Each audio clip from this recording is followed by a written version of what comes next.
ঠিক যেমন আল্লাহ রসুল বলেছেন, যে ব্যক্তি জামাতবদ্ধ থাকলো না, আমিরের ইতাআত করলো না, সামআত ওয়া করলো না, সে ব্যক্তি জাহিলিয়াতের মৃত্যু মরল। এই প্রতিটা বিষয় রিলেটেড। এখানে একটা বেসিক শিক্ষা আমি আজকে বলতে চাই, সেটা হলো আগে আমরা নিজেদেরকে আল্লাহর জন্য উৎসর্গ করে দিই আগে। মানে আমার আপনার জান, আমার আপনার মাল, আমার সময়, আমার পরিবার, আমার সন্তান সন্ততি, আমার চাকরি বাকরি ব্যবসা যা আছে, আমার জ্ঞান, ইলম কালাম, এডুকেশনাল ব্যাকগ্রাউন্ড, সব কিছু হতে হবে আগে আল্লাহর জন্যে।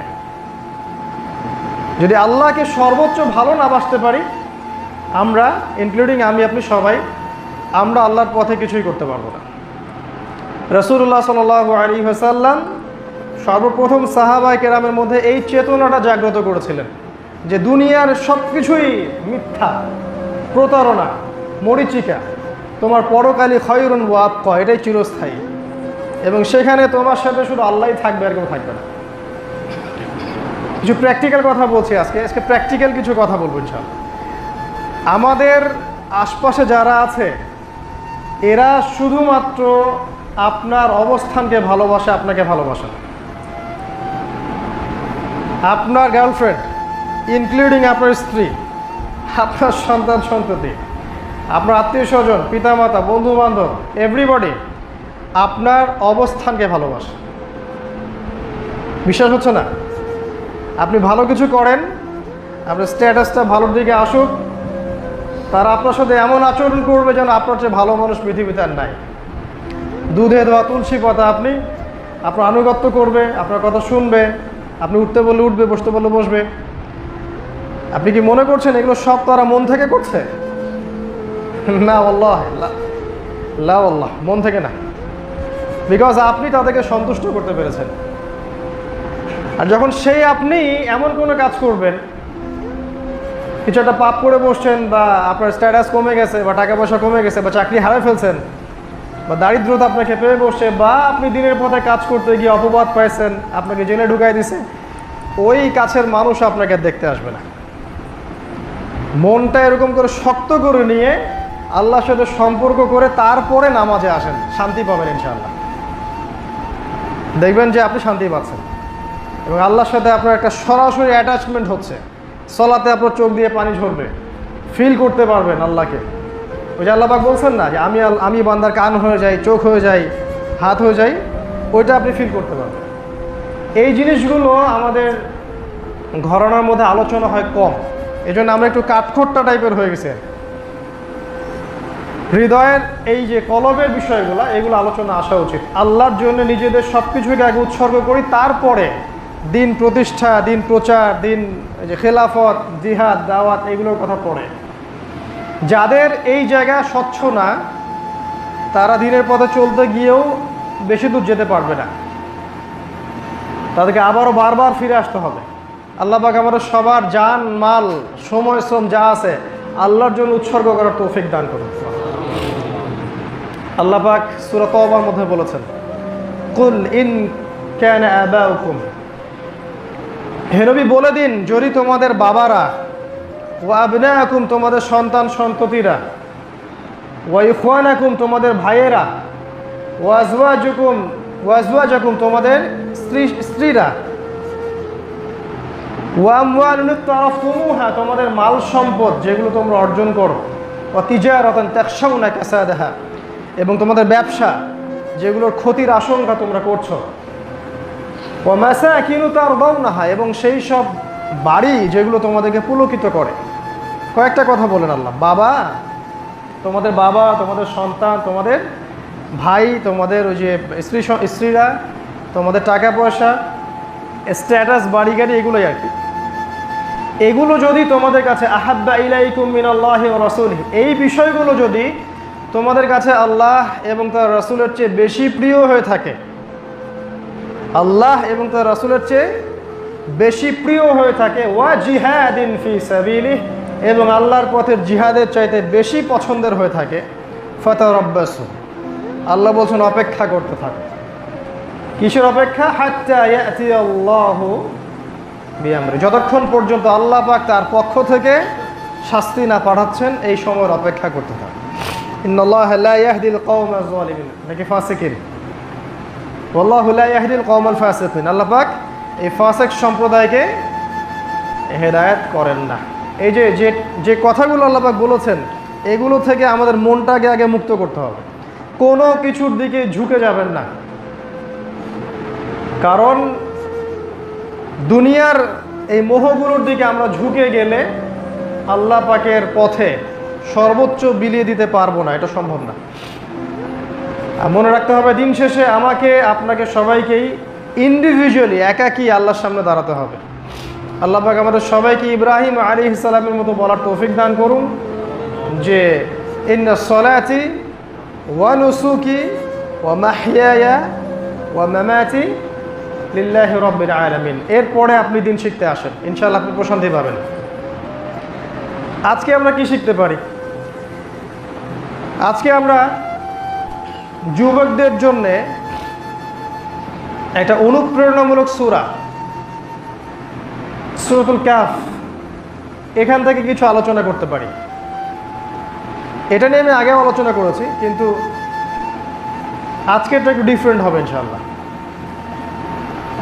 কারণ এখানে যুব সমাজের জন্য একটাই সূরা আল কোরআনুল কারীমের মধ্যে সরাসরি দাজ্জালের সাথে সম্পর্কিত করা হয়েছে।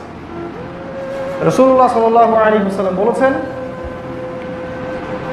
যে এমন কোন নবী নাই যিনি তার কওমকে মাসিহুদ দাজ্জাল সম্পর্কে সতর্ক করেন নাই। আর নবীজি বলেছেন, দাজ্জালের ফিতনার চেয়ে বড় কোনো ফিতনা এই পৃথিবীতে কখনো আসেও নি, আসবেও না। নবীজি আরো বলেছেন, দাজ্জাল জেরুজালেম থেকে বের হবে, সে ইহুদি বংশোদ্ভূত হবে, তার চুল কোঁকড়ানো থাকবে, সে এক চোখে অন্ধ থাকবে, তাকে আল্লাহ পাক ক্ষমতা দিবেন, এই বিশ্ব সে শাসন করবে 40 দিন এবং বিশ্বের প্রতিটা বিষয়ে সে নিয়ন্ত্রণ করবে। সে দুর্ভিক্ষ ছড়াবে, সে মহামারী ছড়াবে, সে আকাশ নিয়ন্ত্রণ করবে, সে রুটির পাহাড় নিয়ে ঘুরবে ইত্যাদি। কিন্তু নবী সাল্লাল্লাহু আলাইহি ওয়াসাল্লাম একটা স্পেশাল কথা বলেছেন যে একটা সূরা তোমরা যদি প্রত্যেক জুমার দিনে সূরাতুল কাহফ তেলাওয়াত করো, অথবা যে ব্যক্তি সূরা কাহফের প্রথম 10 আয়াত বা শেষ 10 আয়াত বা পুরো সূরাটাই মুখস্থ রাখতে পারবে, ইনশাআল্লাহ আল্লাহ পাক তার জামানায় দাজ্জাল বের হলেও তাকে দাজ্জালের ফিতনা থেকে নিরাপদ রাখবে। এর চেয়ে বড় কোনো সুসংবাদ হতে পারে না, কারণ কোনো অস্ত্রই তার সামনে টিকবে না। দাজ্জালের সামনে কোনো অস্ত্রই টিকবে না যেটা দিয়ে ওকে ডিফিট করা যায়। যদি টিকতো তাহলে ইমামুল মাহদী তাকে হত্যা করতে পারত। ইমামুল মাহদী দাজ্জালকে হত্যা করতে পারবেন না, বরং দাজ্জালের ফিতনা থেকে আত্মগোপন করবেন তারা সিরিয়ার দামেস্কের সেই সাদা মিনারের নিচের মসজিদে। এখন সেই মসজিদের মিনার অবশ্য সাদা হয়ে গেছে। যখন হাদিসটা বলা হয়েছিল তখন কিন্তু ওই মসজিদও ছিল না, মিনারও ছিল না। তারপরে আমাদের কাছে, অনেকের কাছে মনে হয় এখন 1000 বছর পড়ে আছে। যাই হোক, এটা তার থিঙ্কিং, আমরা সবার থিঙ্কিংকে রেসপেক্ট করতেছি। আর অ্যাটলিস্ট এটা আশা করব তারাও আমাদের থিঙ্কিংটাকে রেসপেক্ট করবেন অ্যাটলিস্ট। তো নবীজি এটা বলে গেলেন, এই সূরা তোমাদেরকে মাসিহুদ দাজ্জালের ফিতনা থেকে বাঁচাবে। কিভাবে বাঁচাবে? মানে একটা সূরা কি তোতা পাখির মতো পড়লেই একটা ফিতনা থেকে বাঁচা যায়? যেমন সূরা আর রহমান, এত চমৎকার একটা সূরা, আল্লাহ পাক সেখানে বলেছেন ফাবি আইয়ি আলাই রাব্বিকুমা তুকাযযিবান। কতবার? 31 বার। কতবার? কেউ চিন্তা করে না যে 31 বার একটা সূরার মধ্যে একই আয়াত কেন রিপিট করলেন আল্লাহ পাক, যেখানে আল্লাহ পাক কোরআনের শব্দের কোনো অপচয় করেন না। আল্লাহ পাক কোরআনের শব্দের কোনো অপচয় করেন না, এটা কোরআনের কিন্তু একটা বৈশিষ্ট্য। যেমন জুলকারনাইন যাচ্ছেন, আগে পশ্চিম দিকে গেলেন, দেখলেন সূর্য ডুবছে, ওখানে একটা কওমকে পেলেন, ঘটনাটা জানেন আপনারা। পূর্ব দিকে যাচ্ছে, পূর্ব দিকে যখন তিনি গেলেন সেখানে একটা সম্প্রদায়কে দেখলেন, যেই সম্প্রদায় কিভাবে আলো থেকে বাঁচতে হয় সেটাই জানতে না। মানে সূর্যের আলো থেকে বাঁচার জন্য যে প্রোটেকশন দরকার এটা ওদের ছিল না। এতই মানে নিম্ন একটা জীবনযাপন তারা করত। তো এখনকার আমেরিকা, ব্রিটেন হলে কি করত? তারা ওই মানুষগুলোকে সভ্য বানানোর চেষ্টা করতো, স্যুট পরাতো, টাই পরাতো, তাই না, টিস্যু পেপার দিয়ে দিত, সুন্দর অ্যাটাচ বাথ টয়লেট দিয়ে দিত, বড় বড় বিল্ডিং দিত, কারণ তারা চায় পুরো বিশ্ব ওদের মতো সিভিলাইজড হোক, আমরা আনসিভিলাইজড। ওরা তাই চায় না। জুলকারনাইন আলাইহিস সালাম তিনি বললেন কাযালিক, ওদেরকে ওইভাবে রেখে দাও। মানে তিনি ওদেরকে এইভাবেই রেখে দিলেন, তাদের যে জীবনযাপনের স্বাধীনতা এখানে কোনো হস্তক্ষেপ করলেন না, ঠিক আছে তারা এভাবেই থাকে। তিনি ওদেরকে সভ্য বানানোর চেষ্টা করলেন না, বরং তিনি ওদের সভ্যতাকে রেসপেক্ট করলেন। একটা শব্দ কাযালিকা, এটা দিয়ে বোঝানো হয়েছে, বোঝাতে যাচ্ছি কোরআনে আল্লাহ পাক শব্দের অপচয় করেন না। এই আল্লাহ পাক সেই আল্লাহই কোরআনে 31 বার বলেছেন ফাবিআইয়ি আলাই রাব্বিকুমা তুকাযিবান। কেউ চিন্তা করে না যে কেন একটা সূরার মধ্যে বারবার আয়াতটা আসলো, এটা নিয়ে কিন্তু আমরা চিন্তা করি না। আবার খেয়াল করে দেখেন সূরা কমার, তার আগের সূরা, ঠিক আগের সূরাটাই, ওখানে আল্লাহ পাক একই সূরায় 4 বার বলেছেন, একই সূরার মধ্যেই 4 বার, ওয়ালাকাদ ইয়াসসারনাল কুরআনা লিযিকর ফাহাল মিন মুদ্দাকির। আমি কোরআনকে বোঝার জন্য সহজ করে দিয়েছি, উপদেশ গ্রহণকারী কেউ আছো কি? একই সূরায় 4 বার। কেউ চিন্তা করে না কেন, চিন্তা করে না কেন, চিন্তা করে না যে আসহাবুল কাহফের ঘটনার সাথে সূরা কাহফের মধ্যে খিজির এবং মূসার ঘটনা কেন, কেন এখানে জুলকারনাইনের ঘটনা, কেন এখানে ইয়াজুজ মাজুজের ঘটনা, কেন এখানে দুই বন্ধুর ঘটনা, এবং দাকিয়ানুস সভ্যতার সাথে আসহাবুল কাহফ আর দাজ্জালের কি সম্পর্ক? চিন্তা, আমাদের যে চিন্তার দরজা আমরা বন্ধ করে ফেলছি। কেউ ভাবে না সূরাতুল বুরুজের মধ্যে আসহাবুল উখদুদের ঘটনা কেন, অন্য সূরায় কেন নয়? অ্যান্সার তো সবাই দিতেই পারে, আল্লাহ চাইছেন তাই।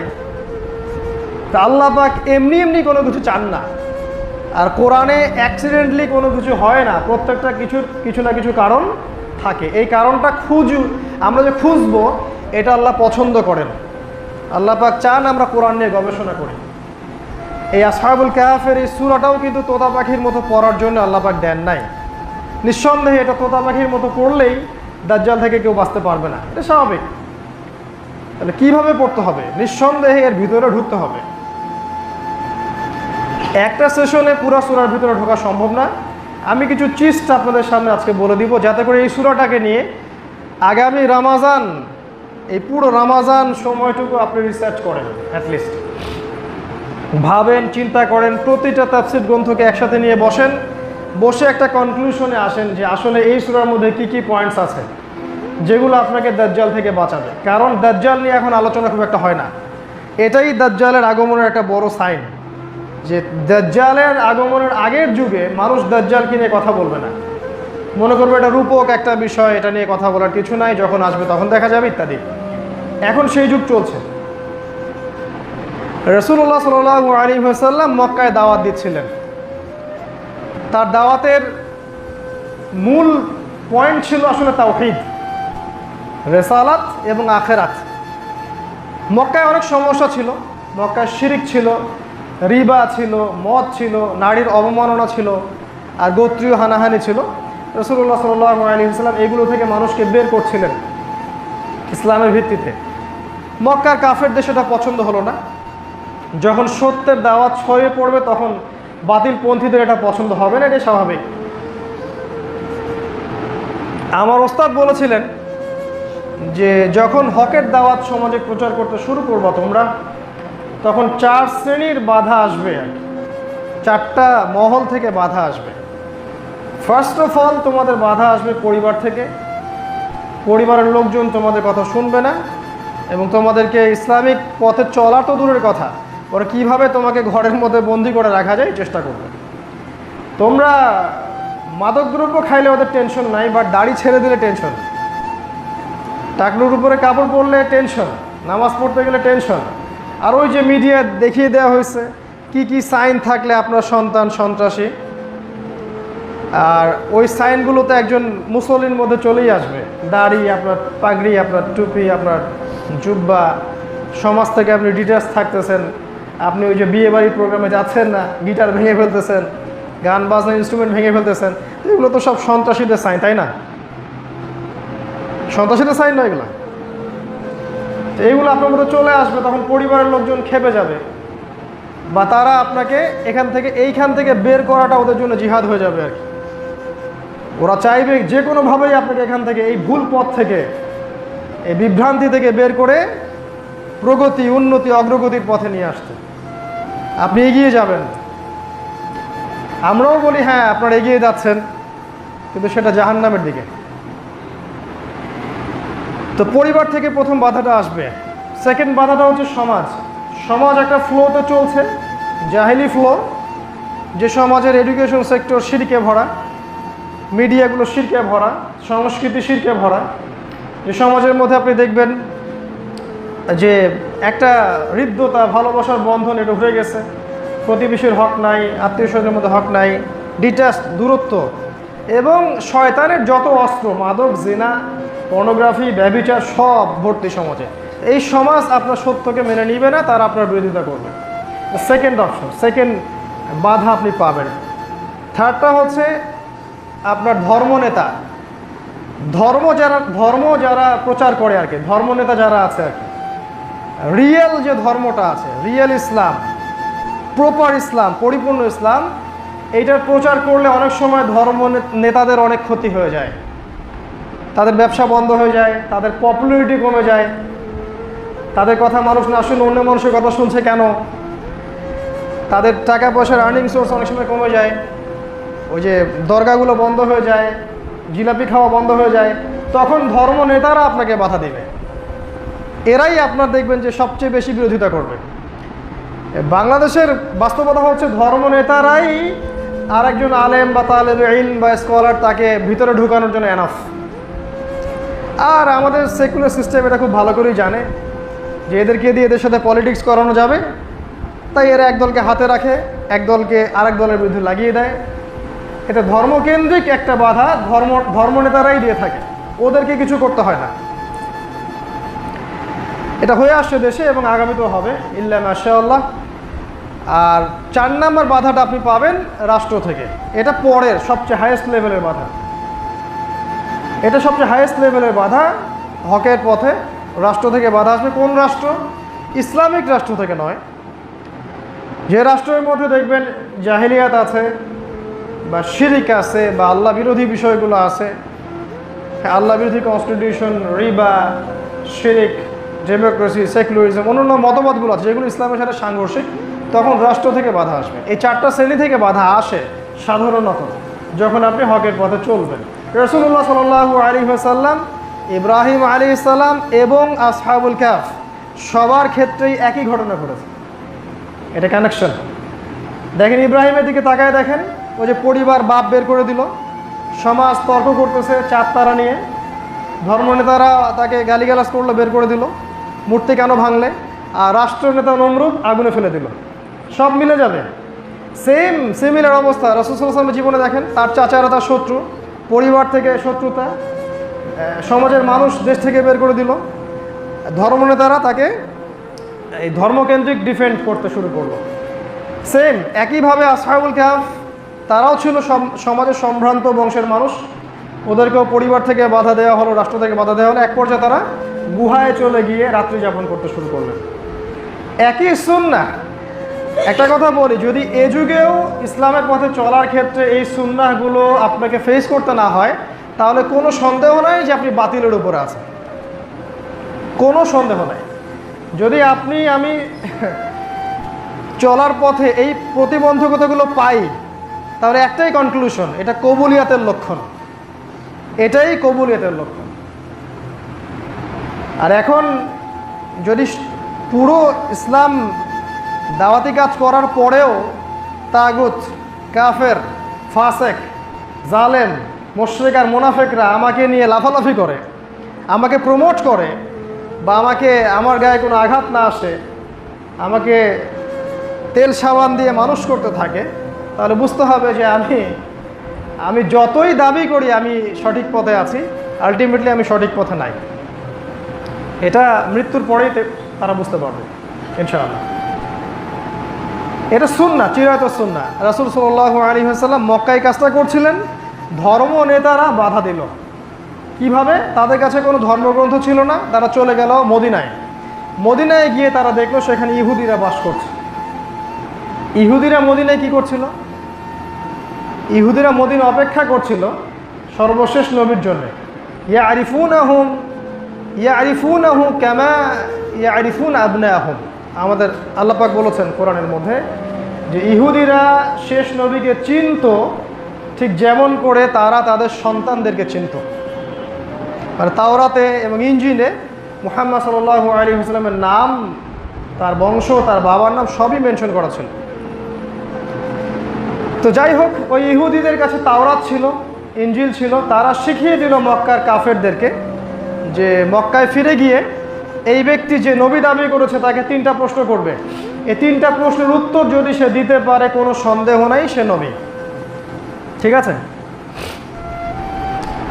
তারা ফিরে আসলো, এসে মুহাম্মদ সাল্লাল্লাহু আলাইহি ওয়াসাল্লামকে প্রশ্ন করলো, ইয়া মুহাম্মদ, হে মুহাম্মদ, তুমি যদি সত্য নবী হয়ে থাকো তাহলে বলো আসহাবুল কাহফের কি হয়েছিল। তুমি যদি সত্য নবী হয়ে থাকো তাহলে বলো জুলকারনাইন বাদশার কি পরিণতি হয়েছিল যে পূর্ব পশ্চিম ভ্রমণ করেছে। তুমি যদি সত্য নবী হয়ে থাকো তাহলে বলো যে রূহ কাকে বলে, আত্মা কাকে বলে। নবী সাল্লাল্লাহু আলাইহি ওয়াসাল্লাম বললেন, আগামীকাল এসো, তোমাদেরকে জানিয়ে দেব। আল্লাহ রাসূল সাল্লাল্লাহু আলাইহি ওয়াসাল্লাম, আমরা কিন্তু দরুদ পাঠ করছি না, আল্লাহ রাসূল সাল্লাল্লাহু আলাইহি ওয়াসাল্লাম একটা কথা বলতে ভুলে গিয়েছিলেন। তিনি ইচ্ছা করে বলেন নাই এমন নয়। আমাদের প্রিয় নবী ইচ্ছা করে কখনো আল্লাহর বিরুদ্ধাচরণ করবেন না, এটাই স্বাভাবিক। তার চেয়ে বেশি আল্লাহকে কে ভয় করতে পারে? তিনি ভুলে গিয়েছিলেন, তিনি মানুষ। আল্লাহ পাক নবীদের ছোট ছোট ভুলগুলো ধরতেন, তিনি তার ভুলটাকে ধরলেন এবং একটা সার্টেন টাইম পর্যন্ত ওহী আসা বন্ধ হয়ে গেল। ওহী আর আসতেছে না, প্রশ্নের উত্তর আর আসে না। এই ফাঁকে এই কাফেররা, মুশরিকরা মক্কায়, মদিনায়, জাজিরাতুল আরবে ছড়িয়ে দিল যে এই ব্যক্তি কাযযাব, মিথ্যাবাদী, প্রতারক। কাযযাব মানে মহামিথ্যাবাদী, প্রতারক, ভণ্ড নবী, সাহের ইত্যাদি। আমরা তো খুব অল্প অপবাদেই ভেঙে পড়ি। আমাদের নবী সাল্লাল্লাহু আলাইহি ওয়াসাল্লামকে সারা জীবনে 15টা গালি খেতে হয়েছে। সিরাতের বই পড়ে দেখেন, তার চেয়ে শ্রেষ্ঠ মানুষ এই ইতিহাসে কেউ আসবে না, আসেও নাই। তাকেও 15টা গালি খেতে হয়েছে এবং তাকে আমার মনে হয় 13 বা 16 বার, আমি ভুল করতে পারি, 13 বার বা 16 বার তাকে হত্যা করার চেষ্টা করা হয়েছে আমাদের নবী মুহাম্মদ সাল্লাল্লাহু আলাইহি ওয়াসাল্লাম। তা আপনি এখন কিভাবে এটাকে মানদণ্ডে নিয়ে আসবেন? আমরা তো বলি লোকটা খারাপ না হলে কি মানুষ এমনি এগুলো কথা বলছে? ওই স্কলার যদি খারাপই না হয়ে থাকেন তাহলে এমনি কি জেলে বসে পচে পচে মরতেছে? এগুলো আমাদের কথা, তাই না? আমাদের নবীজিকে এটা সহ্য করতে হয়েছে, 15টা গালি, 13 বার হত্যা করার চেষ্টা। নবীজি ভুলে গেলেন, ওহী আসা বন্ধ হয়ে গেল, মিথ্যাবাদী বলে প্রচার করা হলো। এর ফাঁকে নবী সাল্লাল্লাহু আলাইহি ওয়াসাল্লাম আল্লাহর কাছে প্রচুর কান্নাকাটি করলেন এবং তিনি অস্থির হয়ে গেলেন কবে উত্তরটা আসবে। এক পর্যায়ে আল্লাহ পাক তাকে উত্তরটা জানিয়ে দিলেন। সর্বপ্রথম আল্লাহ রাব্বুল আলামিন সূরা কাহফের 23 এবং 24 নম্বর আয়াতকে নাযিল করলেন, যেখানে আল্লাহ পাক বলেছেন, ওয়ালা তাকুলান্না লিশাইইন ইন্নী ফাইলুন যালিকা গাদান ইল্লা আন ইয়াশা আল্লাহ। হে নবী, আপনি কোশ্চিন কালেও বলবেন না আমি আগামীকাল কিছু করব ইনশাআল্লাহ বলা ব্যতীত। এটা প্রথম শিক্ষা। ইনশাআল্লাহ আমাদের জবানে যেন লেগে থাকে। এটা আমাদের আলামত, এটা আমাদের সংস্কৃতি। সুবহানাল্লাহ আমাদের সংস্কৃতি, আলহামদুলিল্লাহ, আল্লাহু আকবার, লা ইলাহা ইল্লাল্লাহ, এগুলো আমাদের সংস্কৃতি। সালামুন আলাইকুম, জাযাকাল্লাহ খায়রান, এগুলো আমাদের সংস্কৃতি। নিজের সংস্কৃতি নিয়ে গর্ব করা উচিত। আজকে আমরা পাগড়ি, জুব্বা এগুলো পড়তে কেন জানি একটু সংশয় ফিল করি। যখন ইসলামের উপর আক্রমণ আসবে তখনই বুক ফুলিয়ে ইসলামের সংস্কৃতির চর্চা করতে হবে, এটাই করা উচিত। এরপরে আল্লাহ পাক উত্তরগুলো জানিয়ে দিলেন। 1 নাম্বার তিনি বললেন আসহাবুল কাহফের কি হয়েছে, এটা সূরা কাহফের মধ্যে দেখবেন আপনি, এই যে 10 নম্বর আয়াত থেকে 23 এরকম আয়াত পর্যন্ত গল্পটা দেয়া আছে। 2 নম্বর উত্তর তিনি দিলেন যে জুলকারনাইন বাদশার কি হয়েছিল, এটাও সূরার শেষের দিকে আপনি পাবেন, একদম শেষের দিকে। আর 3 নম্বর উত্তরটা ছিল রূহ কাকে বলে, এটার উত্তর এই সূরার মধ্যে নাই। কোথায় আছে? সূরা বনী ইসরাঈলের 85 নম্বর আয়াতের দিকে আছে সম্ভবত। আল্লাহ পাক এখানে বলেছেন, তারা তোমাকে রূহ সম্পর্কে জিজ্ঞাসা করে, কুল রূহু মিন আমরি রব্বি, বলো রূহ হচ্ছে তোমার রবের আদেশ। এবং এই বিষয়ে তোমাদেরকে খুব অল্পই জ্ঞান দেওয়া হয়েছে, বেশি জ্ঞান দেওয়া হয় নাই। সূরা বনী ইসরাঈলের 3য় প্রশ্নের উত্তর কেন, এটাও একটা প্রশ্ন। উত্তর হচ্ছে যে সূরা কাহাফকে বুঝতে হলে আপনার সূরা বনী ইসরাঈলের সাহায্য লাগবে। আর এই 3টা প্রশ্ন করেছিল মূলত বনু ইসরাঈলরাই। বনু ইসরাঈলের তাওরাতে যা যা আছে এর অনেক কিছুই এই সূরার মধ্যে বলে দেয়া আছে। ওদের যে চরিত্র এটা আপনাকে স্পষ্ট করে দিবে সূরা বনী ইসরাঈল। এই 3টা প্রশ্নের উত্তর ছাড়াও আল্লাহ পাক সূরা কাহাফে আরও কয়েকটা কথা বলেছেন। যেমন আল্লাহ পাক এই সূরার মধ্যেই ডিফারেন্ট টাইম ফ্রেমের কথা বলেছেন, যে আলাদা আলাদা সময়ের বিন্যাস আছে মহাবিশ্বে, সবার সময় একরকম না, এটা আল্লাহ পাক এই সূরার মধ্যে বলেছেন। আল্লাহ পাক এই সূরার মধ্যেই দাজ্জালের ইঙ্গিত দিয়েছেন। আল্লাহ পাক এই সূরার মধ্যেই দাকিয়ানুস বাদশার সেই গডলেস সভ্যতার কথা বলেছেন। আল্লাহ পাক এই সূরার মধ্যেই ইয়াজুজ এবং মাজুজের কথা বলেছেন, ওদের প্রাচীরের কথা বলেছেন। আল্লাহ পাক এই সূরার মধ্যেই এই তুরস্কের সামনে যে ব্ল্যাক সি বা কৃষ্ণ সাগর, এই সাগরের কথা আল্লাহ পাক এই সূরার মধ্যে বলেছেন। আল্লাহ পাক এই সূরার মধ্যে ওই সভ্যতার কথা বলেছেন যারা সূর্যের আলো থেকে নিজেকে রক্ষা করতে পারত না। আল্লাহ পাক এই সূরার মধ্যেই মুসলিমদের কৃষিভিত্তিক অর্থনীতির কথা বলেছেন। আল্লাহ পাক এই সূরার মধ্যেই শেষ জামানায় যে খাবারগুলো দূষিত হয়ে যাবে এই কথা বলেছেন। আল্লাহ পাক এই সূরার মধ্যে বলেছেন শেষ জামানায় ইসলামিক যে কারেন্সি এটা থাকবে না, এটাও ইঙ্গিত করা আছে। এবং ইসলামিক কারেন্সি বা ইসলামিক মুদ্রার সংজ্ঞাও এই সূরার মধ্যে দেওয়া আছে। এরকম আরও প্রায় 40-50টা বিষয় আল্লাহ পাক এই সূরার মধ্যেই বলেছে, এই সূরা কাহাফের মধ্যেই বলেছে। আপনাকে শুধু স্টাডি করতে হবে, সবগুলো বিষয় আমরা বলার সময় পাচ্ছি না, এতটুকু বলছি। এই উত্তরগুলো যখন নবী সাল্লাল্লাহু আলাইহি ওয়াসাল্লাম জানালেন, তখন প্রমাণ হয়ে গেল তিনি সত্য নবী। কিন্তু তারপরেও কিন্তু মানুষ তার বিরোধিতা করা ছাড়ে নাই, এবং শেষ পর্যন্ত মানুষ তার বিরোধিতা করেই গেছে। নবী করিম সাল্লাল্লাহু আলাইহি ওয়াসাল্লামের এই বিরোধিতাগুলো সহ্য করতে হয়েছে মূলত মাক্কি জীবনে। আর আসহাবুল কাহফ, ইব্রাহিম আলাইহিস সালাম, নবী সাল্লাল্লাহু আলাইহি ওয়াসাল্লাম এবং সাহাবায়ে কেরামের যে অবস্থা, এর মধ্যে একটা মিল আছে। আমরা উত্তরগুলোর দিকে একটু ফোকাস করব। এবার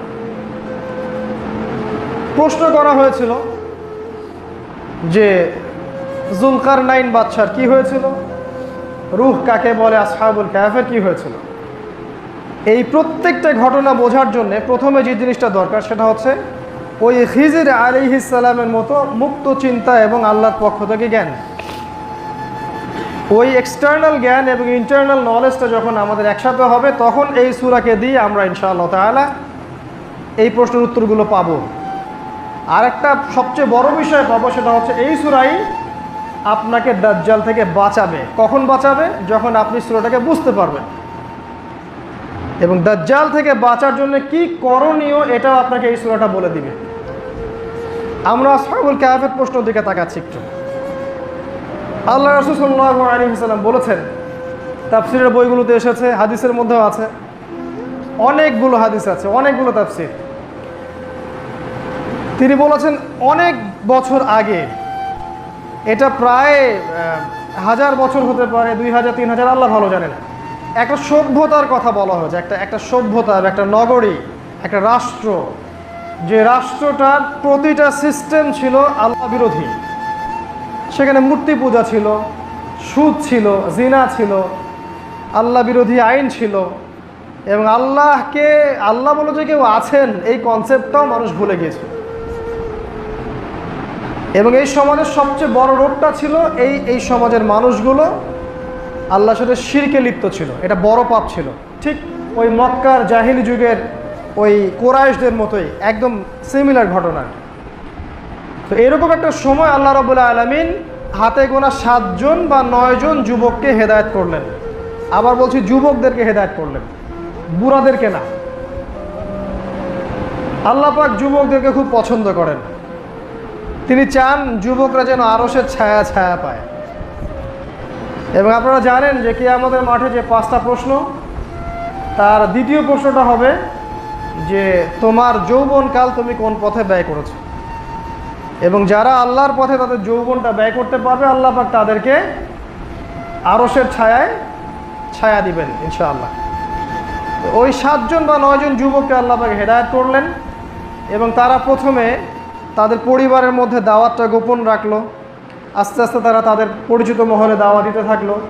এক পর্যায়ে তারা পরিবার থেকে, সমাজ থেকে বাধা পেতে থাকলো। এবং তারা কোনো অর্ডিনারি মানুষ ছিলেন না, তারা ছিলেন ওই রাষ্ট্রের এমপি মন্ত্রীর ছেলে, ওই গডলেস ওয়ার্ল্ডের এমপি মন্ত্রীর ছেলে। এক পর্যায়ে যখন রাষ্ট্র পর্যন্ত দাওয়াত পৌঁছে গেছে, তখন রাষ্ট্র আর এটাকে মেনে নিল না। এমন কোনো নির্যাতন নাই, তারা সেটা করলো না। এক পর্যায়ে 3 দিনের আলটিমেটাম দেওয়া হলো, এই 3 দিনের মধ্যে যদি তোমরা আমাদের ধর্মে ফিরে না আসো তাহলে তোমাদেরকে হত্যা করা হবে। এই বিষয়গুলোর সুন্নতে মিল আছে না? আজকের যুগে এই কথাগুলো বলা হয় না? ব্যাপারটা বুঝতে পারছেন কি? সেম সুন্নাহ। তোমরা যদি আমাদের মতো করে চিন্তা না করো, আমাদের আনুগত্য না করো, আমাদের এই সব কনস্টিটিউশনের সামনে আত্মসমর্পণ না করো, আমাদের আদর্শ সংস্কৃতিগুলো মেনে না নাও, তোমাদেরকেও এখান থেকে বের করে দেওয়া হবে। মিল পান কথার মতো? তোমাদেরকেও ওই খারাপ পরিণতি বহন করতে হবে এবং তোমাদেরকে এমন কোনো অপবাদ নাই যেটা বরণ করতে হবে না। আসহাবুল কাহফের ক্ষেত্রে তাই হয়েছিল আর কি। যাই হোক, তারা কিন্তু খুবই সহনশীল ছিলেন। তারা কেউই রাষ্ট্রবিরোধী কোনো বিদ্রোহ করতে চান নাই, কেউ না। আসহাবুল কাহফের কোনো ব্যক্তি এই কাজটা করেন নাই। বরং তারা কি করলেন? তারা তাদের কুকুরটাকে সাথে নিয়ে ওই সমাজটা থেকে চলে গেলেন অন্য কোনো জায়গায়। তাদের উদ্দেশ্য ছিল এমন কোনো জায়গায় যাওয়া যেখানে গেলে তারা নিরাপদে দিন পালন করতে পারবে। তারা কিন্তু ওই সমাজের মধ্যে বিদ্রোহ করেন নাই। আবার বলছি, তারা কিন্তু ওই সমাজের মধ্যে কোনো সন্ত্রাসী কর্মকাণ্ড চালান নাই। তারা কিন্তু আত্মঘাতী কোনো কর্মকাণ্ডেও জড়িত হন নাই। তারা আস্তে করে সেখান থেকে বের হয়ে চলে গেছেন দিল্লি। ঠিক আছে বাবা, তোমরা তোমাদের মতো থাকো, আমরা আমাদের পথে চললাম। ঠিক ইব্রাহিমের মতো, ইন্নী যাহিবুন ইলা রব্বি সায়াহদিন। কি বলছেন উনি? আমি চললাম আমার রবের পথে, তিনি আমাকে হেদায়েত দিবেন। সুন্নতগুলোর মধ্যে মিল পান? সেম সুন্নাহ নবী সাল্লাল্লাহু আলাইহি ওয়াসাল্লাম। ঠিক আছে, থাকো মক্কায় তোমরা, আমরা চলে গেলাম মদিনায়, থাকতো। মদিনায় গিয়ে নবীজি স্টেট কায়েম করেছেন, আইন বাস্তবায়ন করেছেন, জামা গঠন করেছেন, প্রশিক্ষণ দিয়েছেন, ইকোনমিক সেক্টরটা ডেভেলপ করেছেন। পরে বদরে এসে অ্যাটাক করেছেন। এগুলো না করে তো আপনি বদরে যেতে পারবেন না। আসহাবুল কাহফ চলে গেলেন। তাদের উদ্দেশ্য কিন্তু গুহায় রাত কাটানো ছিল না, তারা যাচ্ছিলেন অন্য কোনো জায়গায়। সাথে কুকুর ছিল, কুকুর। কোরআনে কুকুরের কথা কি জন্যে? নাপাক জিনিস ঘরে আসলে ফেরেশতা ঢোকে না, কারণ আছে নিশ্চয়ই। শেষ জামানায় আমরা যারা মুমিন থাকবো, আমাদের মধ্যে অনেকেরই ওই কুকুরটার মতো ঈমানও থাকবে না। দেখে মনে হবে যে আমরা মুমিন, ওই কুকুরটার মতো আনুগত্য আমাদের মতো থাকবে না। খেয়াল করে দেখেন, আজকে আমরা আল্লাহর সময় বান্দা, আমরা কি কুকুরের মতো মনিব ভক্ত হতে পেরেছি? কুকুর যেমন মনিবের ভক্ত, আমরা কি আল্লাহ তেমন ভক্ত হতে পেরেছি? চিন্তা করছেন কি? ওয়াল আদিয়াতি দাবহান, সূরা আছে না, ঘোড়ার শপথ। আল্লাহ পাক বলছেন এই সূরায় ঘোড়ার শপথ করে যে ইন্নাল ইনসানা লিরাব্বিহি লাকানুদ, নিশ্চয়ই মানুষ তার রবের প্রতি চরমভাবে অকৃতজ্ঞ। তো ঘোড়ার সাথে কেন? দেখবেন ঘোড়ার পিঠে আপনি বসে যুদ্ধ করবেন, সৈন্যদলের ভিতর ঢুকে যাবে, ও নিজের জানের পরোয়া করবে না, কিন্তু কারণ আপনি মনিব আদেশ করেছেন, সে ঢুকে যাবে। আমরা কিন্তু সেটা করি না আল্লাহর সাথে। আল্লাহ পাক ঘোড়া কুকুরের কথা কোরআনে বলেছেন, কুকুরটাও সাথে চলে গেল তাদের। ইমানদার কুকুর, এই একটা কুকুর আজকের এই পুরো গডলেস ওয়ার্ল্ডের চেয়ে অনেক বেশি প্রিয় আল্লাহর কাছে। এই কুকুরের মূল্য আল্লাহর কাছে এই গডলেস সভ্যতার চেয়ে অনেক বেশি। ইমানদার কুকুর আসহাবুল কাহফের সাথে চলে গেল। তারা গুহায় রাত কাটালেন, ঘুম থেকে উঠলেন, উঠে বললেন আমরা ক্ষুধার্ত। কেউ বললেন কতদিন ঘুমিয়েছি। একজন বলল যে মেবি একদিন বা একদিনের কোনো অংশ। তারা বলে আল্লাহ ভালো জানেন কতদিন ঘুমিয়েছে। আচ্ছা ঠিক আছে, এই পয়সাগুলো নাও, নিয়ে বাজারে যাও, গিয়ে রুটি বা খাবার কিনে নিয়ে আসো। ফালিয়ানজুর আইয়ুহা আসকাতু আমা, খেয়াল করে দেখবে কোন খাবারটা বিশুদ্ধ। মানে খাবার যে বিশুদ্ধ, এই কনসিয়াসনেসটা আপনার মধ্যে কাজ করে কি? আমার মধ্যে কাজ করে? খাবার খাওয়ার সময় হিসেব করে খাবেন খাবার বিশুদ্ধ কিনা, কারণ শেষ জামানায় খাবার করাপ্টেড হয়ে যাবে, খাবার খালি বিষ দিয়ে ভর্তি থাকবে, এটাই শেষ জামানা। খাবার কিনতে গিয়ে তারা দেখলেন যে এটা কোন জায়গা, গতকালকে এখান থেকে বের হলাম তখন তো একরকম দৃশ্য ছিল, আজকে দৃশ্য অন্যরকম। যাই হোক, তারা রুটি কিনতে চাইলেন, পয়সা দিলেন, পয়সা নিয়েই তো তাকে গ্রেপ্তার করা হলো। এই পয়সা কোথায় পেলেন? এই পয়সা আজকে থেকে 300 বছর আগের পয়সা। তাদের মাথা খারাপ, আমরা গতকালকে এখান থেকে বের হলাম আর এই বেটা বলে 300 বছর আগের পয়সা। আরে আমরা এখানকার মন্ত্রী মিনিস্টারের ছেলে, কি আমি পাগল হয়েছি না স্বপ্ন দেখতেছি আর কি? এটা নিয়ে একটা ম্যাসাকার অবস্থা সৃষ্টি হলো ওখানে। শেষমেশ দারোগা আসলো, চলো তোমাদেরকে আদালতে যাওয়া হবে, চলো। আদালতে গিয়ে দেখে যে এই বাচ্চা তো সেই বাচ্চা না, যেই বাচ্চা আমাদের পিতা আমাদের চাচা, এ তো অন্য কেউ, এ দাকিয়ানুস না, এ অন্য কেউ। তখন তাদের বোধোদয় হলো সেই ব্যক্তির যে না, মনে হয় কিছু একটা সমস্যা আছে, হয় আমি স্বপ্ন দেখতেছি, না হলে আমি পাগল হয়ে গেছি, না হলে অনেক সময় চলে গেছে, কিছু একটা হয়েছে। তো এই বাচ্চা তাদেরকে মনে করিয়ে দিল যে আজকে থেকে অনেক বছর আগে আমরা শুনেছিলাম যে কয়েকজন যুবক এই এলাকা থেকে চলে গেছে ইমানের কারণে, তাওহীদের কারণে। তোমরাই কি সেই যুবক? তোমার বাকি সাথীরা কোথায়? সে বলল হ্যাঁ, আমার বাকি সাথীরা আছে গুহার মধ্যে। এই বাচ্চা কিন্তু তাওহীদপন্থী ছিল। এই 300 বছর পরের যে সভ্যতা, এই সভ্যতা কিন্তু ওই গডলেস না, শিরকি সভ্যতা না, বরং এরা আল্লাহকে বিশ্বাস করে, শুধু একটা কনসেপ্টে বিশ্বাস করে না, সেটা হলো আল্লাহ পাক মৃত্যুর পরেও মানুষকে পুনরুত্থান ঘটাতে পারেন, এইটাতে তারা বিশ্বাসী না।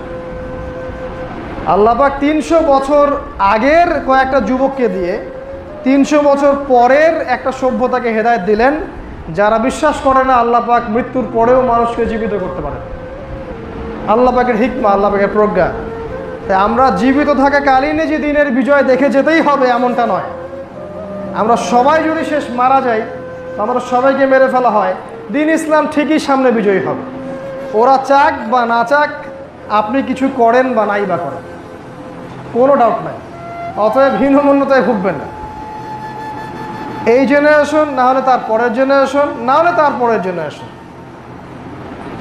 ইনশাআল্লাহ আজ্জা ওয়া জাল্লা 300 বছর পরের এই জেনারেশনকে আল্লাহ পাক হেদায়েত দিলেন এই 7 জন বা 9 জন যুবককে দ্বারা, যারা একটা সভ্যতা থেকে চলে গিয়েছিল তাওহীদকে হাতে নিয়ে, বুকে নিয়ে, ফিতনা মুক্ত একটা পরিবেশ। এবার এই সভ্যতার সব মানুষ আসছে, এসে ওই গুহার সামনে দাঁড়ালো, দেখলো হ্যাঁ বাকি সবাই আছে, এবং ওদের কুকুর ওয়া কালবুহুম বাসিতুন যিরাইহি বিল ওয়াসিদ, কুকুরটাও তাদের হাত গুহার মুখে প্রশস্ত করে দিয়ে আছে। এরপর তাদের কি হয়েছে এটা আল্লাহ পাক গোপন রেখেছেন।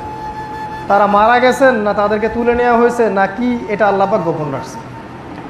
আমরা ওই জায়গায় কোনো মন্তব্য করতে চাচ্ছি না। এখান থেকে আমাদের কিছু শিক্ষা, এটা আমাদের মূল পয়েন্ট। এক নাম্বার পয়েন্টটা হচ্ছে যে আসহাবুল কাহফ যে সভ্যতার মধ্যে বড় হয়েছেন বা ইমানের স্বাদ পেয়েছেন, ফ্লেভার পেয়েছেন এবং তাওহীদ প্রচার করেছেন, ওই সভ্যতা আর আমাদের সভ্যতার মধ্যে কোনো পার্থক্য নেই, আদতে কোনো পার্থক্য নেই। কিভাবে? ওই সভ্যতার প্রত্যেকটা সিস্টেম ছিল গডলেস, শিরকি সিস্টেম। আর আপনি বুঝে হোক বা না বুঝেই হোক, জেনে হোক বা না জেনেই হোক, আজকের এই পুরো ওয়ার্ল্ড যেটা আপনি দেখছেন, এই ওয়ার্ল্ডের প্রতিটা সেক্টরই গডলেস, শিরকি সিস্টেম। কিভাবে ভাই? দেখাচ্ছি। এখানকার এডুকেশন সিস্টেম শিরকি সিস্টেম। এ আপনাকে শিখাবে পরীক্ষা নিরীক্ষা, বিজ্ঞান, যুক্তি, দর্শন দিয়ে যা অর্জন করা যায় সেটাই জ্ঞান। পরীক্ষা নিরীক্ষা, যুক্তি, বিজ্ঞান, দর্শন দিয়ে যা অর্জন করা হয় সেটাই জ্ঞান, বুদ্ধি দিয়ে, অভিজ্ঞতা দিয়ে এবং সমন্বয় মতবাদ দিয়ে। আর আল্লাহ আপনাকে শেখাচ্ছেন আল্লাহর পক্ষ থেকে যেটা নাজিল হয় সেটাই জ্ঞান। তাওহীদ, ঈমান এবং কুফর, বোঝেন অল্প কথায়। ইকোনমির দিকে আসেন।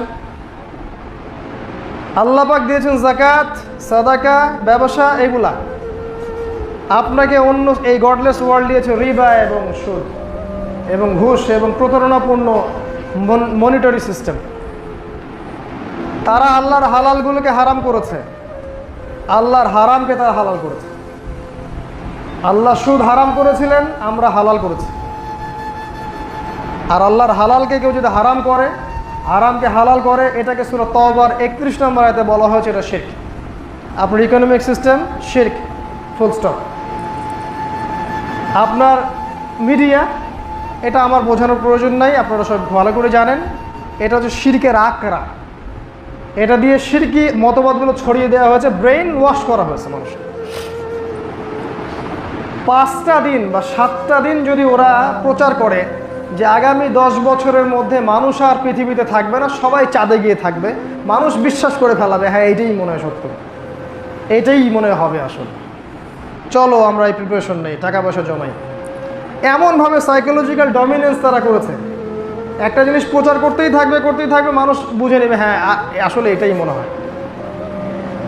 আমাদের মুসলিমদেরকে বিশ্বাস করানো যায় না যে ভাই আমরা মৌলবাদী নই, আমরা সন্ত্রাসী নই, আমরা জঙ্গি নই, আমরা সাধারণ মানুষ। এটা মুসলিমদেরকে এখন গেলানো যায় না। ধরে নিছে যে এরকম এরকম থাকলে এরাই। কে করছে কাজটা? এটা মিডিয়া করছে, সম্পূর্ণ উদ্দেশ্য প্রণীতভাবে। এটা শিরকি সিস্টেম। আপনি ইয়াতে আসেন, আপনি সোশ্যাল সামাজিক ব্যাপারগুলোতে আসেন। সামাজিক ব্যাপারগুলো যেগুলো দেখছেন, আপনার যে বিয়েবার অনুষ্ঠান, সামাজিক কালচার, সামাজিক কৃষ্টি, দিবসগুলা, ঢাকঢোল, ডুগি তবলা যা দেখছেন, টোটালি শিরক এবং কুফর। পলিটিক্সে যান, আপনি সেখানে দেখ জনগণের শাসন, সেকুলারিজম, কমিউনিজম, ডেমোক্রেসি এবং ন্যাশনালিজম, ভাইয়ে ভাইয়ে বিভক্তি। প্রত্যেকটা সিস্টেম দাঁড়িয়ে আছে অন দ্য ফান্ডামেন্টাল অফ শিরক। এক কথা, এটা কিন্তু বাংলাদেশের সমস্যা বলছি না, ভুল বুঝবেন, এটা বাংলাদেশের সমস্যা না, এটা পুরো ওয়ার্ল্ডের সমস্যা। এই পুরো ওয়ার্ল্ডটাকে গ্লোবালাইজেশন করা হয়েছে। গ্লোবালাইজেশন একটা সমস্যা শুধু একটা দেশের মধ্যে সীমাবদ্ধ না, এই সমস্যা পুরো ওয়ার্ল্ডের প্রতিটা দেশেরই সমস্যা। এই বিশ্ব নিয়ন্ত্রণ তাহলে কাদের হাতে? যারা চায় পুরো বিশ্বটাকে শিরকি আগ্রাসনে ছড়িয়ে দিতে। আর শিরকি আগ্রাসনে ছড়ালে তাদের লাভটা কি? তারা আপনাকে আল্লাহ বাদ দিয়ে অন্য একজনের ইবাদত করতে বাধ্য করবে, যে সামনে বের হবে মাসিহুদ দাজ্জাল। এই সূরা আপনাকে দাজ্জাল থেকে বাঁচাবে, এই সূরাই আপনাকে দাজ্জাল থেকে বাঁচাবে। ওই দাকিয়ানুস বাদশার যে সভ্যতা, গডলেস সিস্টেমগুলো এবং এখনকার এই বিশ্বের গডলেস সিস্টেম একেবারে টোটালি সেম, কোনো রকম পার্থক্য নাই, বরং এখন আরও বেশি অ্যাডভান্সড আছে। ওই সময় কি করলেন আল্লাহ পাক? কিছু যুবককে আল্লাহ পাক হেদায়েত দিলেন, সুসংবাদ যুবকদের জন্য। এরকম গডলেস সিস্টেমের মধ্যেও আল্লাহ পাক বেছে বেছে, বিশ্বাস করেন আল্লাহ পাক যে আপনাকে হেদায়েত দিয়েছেন, আপনার নাম, আপনার বাবার নাম, আপনার দাদার নাম, আপনার বংশ, আপনার পরিণতি আল্লাহর কাছে লাউহে মাহফুজে লেখা আছে। কিন্তু আল্লাহ পাক এমনি এমনি আপনাকে হেদায়েত দেন নাই। আল্লাহ পাক এমনি এমনি আপনাকে একটা সাধারণ মানুষ থেকে পাবলিক ফিগার বানান নাই। আল্লাহ পাকের কোনো প্ল্যান আছে আপনাকে নিয়ে। আল্লাহ পাক এমনি এমনি আপনাকে জেলে ঢোকান নাই, কোনো না কোনো প্ল্যান আছে আপনাকে নিয়ে আল্লাহ পাকের। এমনি এমনি আল্লাহ পাক কিছুই করেন না, প্রত্যেকটা বিষয়ের পিছনে কারণ আছে। এই যে অল্প কিছু যুবককে আল্লাহ পাকে হেদায়েত দিলেন, শেষ জামানাতে এসেও, এই কিয়ামতের আলামতপূর্ণ সমাজে এসেও আপনি দেখবেন, যেখানে যাবেন সেখানে দেখবেন যুব সমাজে রেভলিউশন হচ্ছে। ওরা যত আক্রমণ করবে ইসলামের বিরুদ্ধে, তত বেশি যুবক ইসলামের দিকে আসবে। আপনি বয়স্কদেরকে বেশি পাবেন না। কয়েক শ্রেণীর মানুষের পিছনে মেহনত করে খুব একটা লাভ নাই। একটা হচ্ছে বুড়ারা, যারা মনে করেন না কিছু, আমি ওই সেন্সে বলি নাই, যারা অনেক লম্বা সময় একটা কিছু লালন করে আসছে, হঠাৎ করে তারা এদিকে আসতে চায় না, সত্য রিসিভ করতে চায় না। 2 নম্বর শ্রেণী ওলামায়ে কেরাম, তারা মনে করে আমরা ওয়ার্ল্ডের সব জানি, আমার জ্ঞান চূড়ান্ত, আমাকে আবার এই পিচ্ছি কি বুঝ দিতে আসতেছে, ওরা এটা মনে করে। এবং এই এই এই অহংবোধটার কারণে দেখবেন যে আরও যে পড়াশোনা করে আরও সমৃদ্ধ হওয়ার সুযোগটা ছিল, এটা নষ্ট হয়ে যায়। কিন্তু একজন জ্ঞানী ব্যক্তির আচরণটা এমন থাকবে যে আমি পড়তেছি, মাশাআল্লাহ, জানার চেষ্টা করতেছি, হ্যাঁ আমার মধ্যে ভুল হচ্ছে, ঠিক আছে, ফাইন, আপনি আমাকে আমার ভুলগুলো ধরিয়ে দেন, ভালোবাসার সাথে ধরিয়ে দেন, বলেন এই পয়েন্টে ভুল হয়েছে, এগুলো কারেকশন করলে আরও বেশি ভালো হয়, আমরা মাথা পেতে নিব, কোনো সমস্যা নেই, কোনো সমস্যাই নেই। কারণ আমরা মনে করি কোনো মানুষ 100% পারফেক্ট হতে পারে না। আপনি দেখবেন এই জায়গায় হেদায়েত খুব কম মানুষ পায়। আরেকটা শ্রেণী আছে যাদের পিছনে মেহনত করে খুব একটা লাভ নাই, এটা হলো নাস্তিক শ্রেণী। এই কয়েকটা শ্রেণীর পিছনে বেশি মেহনত করে লাভ হয় না, যুবকদের দিকে মেহনত করলে লাভ হয়। এই জন্য দেখবেন যারা ইসলামের এন্টি শত্রু তারাও যুবকদের পিছনে মেহনতটা বেশি করে, এবং মুসলিম যুবকদের বিরুদ্ধেও মেহনতটা বেশি করে। কথা বোঝেন? তারা ওদের যে যুব সমাজ ওদের জন্য মেহনতটা বেশি করে, আর মুসলিমদের যুব সমাজ যুবতীদের পিছনে মেহনতটা বেশি করে। উল্টা দিকে কিভাবে একটা মুসলিম যুবককে মাদক খাওয়ানো যাবে এর প্ল্যান তারা 50 বছর ধরে করে। কিভাবে এই যুব সমাজকে পর্নোগ্রাফির মধ্য দিয়ে ইন্টারনালি ধ্বংস করা যায় এই প্ল্যান তারা 70 বছর আগেই করছে। কিভাবে একটা যুব সমাজের মধ্যে আপোষে রাজনৈতিক মারামারি লাগিয়ে দিয়ে একটা উম্মাকে বিভক্ত করে ফেলা যায় এটা ওরা আগেই করে ফেলছে। এর বাইরে যে যুবকরা দিন শিখতে চাবে এদেরকে কিভাবে অথর্ব বানানো যায়, পড়াশোনার দিক থেকে অথর্ব বানানো যায়, এটাও তারা করে ফেলছে। এরা প্ল্যান করে অনেক আগে থেকেই। বাট আল্লাহ পাক বলেছেন যুবকদেরকে আল্লাহ পাক হেদায়েত দিবেন। আম হাসিবতা আন্না আসহাবাল কাহফি ওয়ার রাকিম কানু মিন আয়াতিনা আজাবা। এর পরের আয়াতে আল্লাহ পাক বলেছেন ইয আওয়াল ফিতিয়াতু ইলাল কাহফি। হে নবী স্মরণ করুন যখন অল্প কিছু যুবক গুহায় আশ্রয় নিয়েছিল দিন ইমান বাঁচানোর জন্য। অল্প কিছু যুবক, ওই সময়কার বুড়া, ওই সময়কার আলেম, ওই সময়কার মানুষটা আশ্রয় নেয় নাই। অতএব যুগে যুগে, প্রত্যেক যুগে এবং শেষ জামানাতেও আল্লাহ পাক আবারও দেখবেন যুবকদের রেভলিউশন ক্রিয়েট করবেন, এবং যুবকরা ইনশাআল্লাহ তাআলা ইমান, তাওহীদ, আল্লাহ পথে দাওয়াত, জিহাদ সব দিকে এগিয়ে আসবে ইনশাআল্লাহ। এটা যুবকদের ক্ষেত্রে হবে ইনশাআল্লাহ, এটাতে কোনো ডাউট নাই। এরপর কি একটা বললাম গডলেস ওয়ার্ল্ড মিল আছে, পয়েন্ট নাম্বার 1। 2 নম্বর পয়েন্ট হচ্ছে এই ওয়ার্ল্ডের মধ্যেও যুবকদেরকে আল্লাহ পাক হেদায়েত দিবেন ইনশাআল্লাহ। হেদায়েত পাওয়ার জন্য কি লাগবে? একটা স্বচ্ছ মন, বাস, আর কিছু না। একটা স্বচ্ছ মন রাখেন যে আমি সব জানি না, আমি সবার লেকচার শুনতেছি মাশাআল্লাহ, যেটা ভালো মনে হচ্ছে আমি নিচ্ছি, যেটা খারাপ মনে হচ্ছে বা মিলতেছে না আমি নিচ্ছি না, এবং আমি সব আলেমকে শ্রদ্ধা করতেছি, সবার বই পড়তেছি, এবং আমি উম্মার মধ্যে বিভক্তি ছড়াতে চাচ্ছি না। সবাই অ্যাটলিস্ট এক জায়গায় আসুক, যতই বিভক্তি থাক এক জায়গায় আসুক, এটা আমি চাচ্ছি। এবং মন থেকে চান যে আল্লাহ আমার মধ্যে যদি ভুল থাকে আপনি সংশোধন করে দেন।